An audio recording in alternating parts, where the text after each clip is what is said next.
was Nancy Pelosi.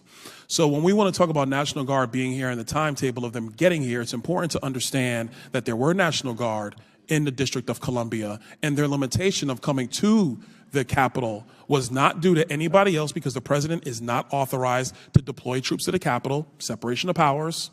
It is at the hands of the Speaker of the House. And with that, I yield, and I apologize for being a minute and 24 over. Gentleman yields back. Gentleman from Florida, Mr. Donalds, is recognized for 5 minutes. Thank you, Madam Chair. And Madam Chair, also thank you for the indulgence before we have to go vote. I heard a lot today. Don't want to do too much speechifying because we do that too often here. I swear it's been referenced a lot today, actually, about the need for universal background checks and closing the quote-unquote gun show loophole. Can you actually explain in detail what that policy actually means? Sure. So universal background checks start with this conception of what could be, at its core, legitimate. Right now, most gun sales, whether it's brick-and-mortar gun stores, whether it's bought over the internet, anything that occurs interstate, those require a background check. Are these policies making us safer, or are they just making life harder for everyday Americans? Let me know your thoughts. If you enjoyed this breakdown, don't forget to like, share, and subscribe to us. Click bell icon and don't miss our future videos. Let's keep the conversation going, because together, we can fight for policies that really work. Under existing law. The only exception is for intra-state sales between private sellers, and that is largely because they do not have access to the NICS system. They cannot, like FFLs, call up the FBI and say, hey, can you run a background check? Now, could that theoretically be a way that they sale for individuals who are otherwise prohibited to obtain firearms? Sure.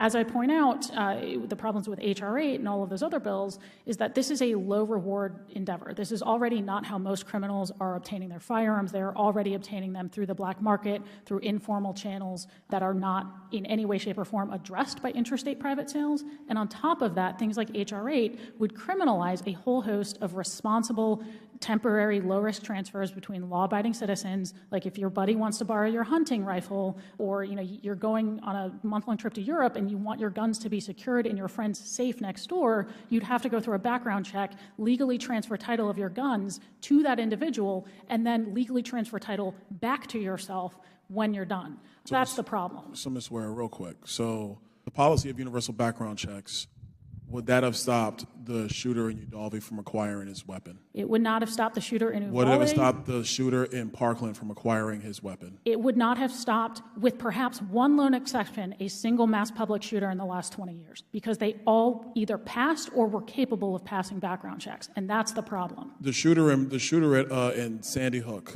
the Newtown shooting, did that shooter kill his mother and take the guns? Yes, he did. Okay. And I think, I forget his age, but he otherwise did not have a disqualifying history. The shooter in Uvalde, did he actually shoot his grandmother in the face before he went to perpetrate the crimes in Uvalde? To my knowledge, yes. Folks, here's the deal. One of the things that we've seen through all these mass shootings, I was a member of the state legislature during the Parkland shooting, so I was in the legislature during that time period.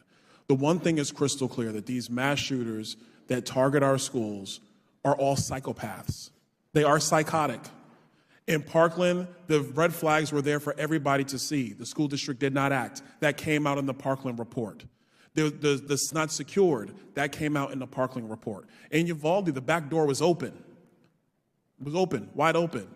The perpetrator shot his grandmother in the face. That is insane. I know in this bill, the proposed bill today or tomorrow, they're talking about raising the age to buy rifles from 18 to 21.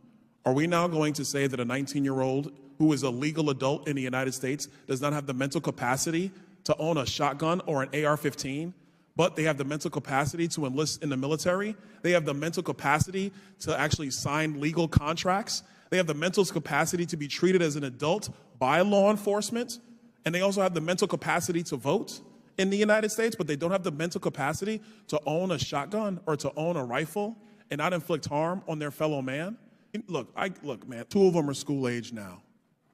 When these shootings occur, man, they hurt me, because I can only imagine what it is as a parent. I'm a parent. But I also understand that I have a responsibility as a legislator to actually defend the Constitution of the United States. The Constitution, the Second Amendment is there. It is our responsibility to defend it. And if we look at the data from the mass shootings that have occurred in the United States over the last 20 years, the one constant, especially when it comes to schools, is that these shooters are young, they are mentally disturbed, and the vast majority of people who are in their age group would not even think or go down the pathway of committing these atrocities. We don't pass laws because of the quote-unquote one or two psychopaths. We only pass laws in order to maintain the actual legal momentum of freedom in the United States. The Second Amendment is not there to stop psychopaths. Let's be perfectly honest with it. It is not. That's not its purpose. The Second Amendment is clear. It is to protect the constitutional rights of American citizens. These shootings are awful. They're awful. But the data is how to find the people that actually did this.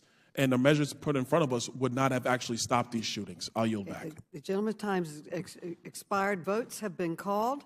To allow members to vote, the committee will stand in recess until the end of the first vote series.